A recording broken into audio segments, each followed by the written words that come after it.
চলো বন্ধুরা, আজকে তোমাদেরকে দেখাই রাত 2টার সময় যদি ক্ষুধা লাগে তাহলে তৈরি করে খাওয়ার মতো একটি চমলক্ষ রেসিপি। তো তার জন্য মুরগির মাংসকে একটু ছোট ছোট পিস করে কেটে তাতে লেবুর রস, আদা, রসুন, পেঁয়াজ এগুলো ব্লেন্ড করে তাতে দিয়ে ভালোভাবে মাখিয়ে নিব। তারপর এর মধ্যে দিয়েছিলাম একটু টমেটো সস আর সয়া সস। তোমরা তোমাদের ইচ্ছে মতো যে কোনো মশলা দিয়ে এটা ম্যারিনেট করে রাখতে পারো। আমরা চিকেনটাকে ম্যারিনেট করেছিলাম তান্দুরি মশলা দিয়ে। এরপর কিছু সময়ের জন্য একটু রেস্টে রেখে দিবে। তারপর একটা ফ্রাইং প্যানে কিছুটা তেল দিয়ে সেটা গরম হয়ে আসলে একে একে চিকেনের পিসগুলো দিয়ে নিব।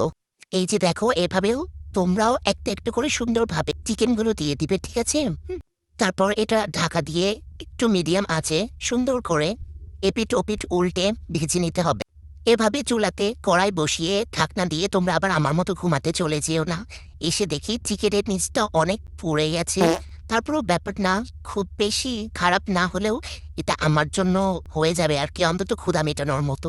দেখো দেখতে কতটা লোভনীয় হয়েছে, জানি হয়নি, তারপরও খিদা তো মিটবে, এটাই অনেক। তারপর টমেটো সস দিয়ে সুন্দর করে চিকেনগুলো খেয়ে চুপচাপ ঘুমিয়ে পড়লাম, কাউকে না জানিয়ে।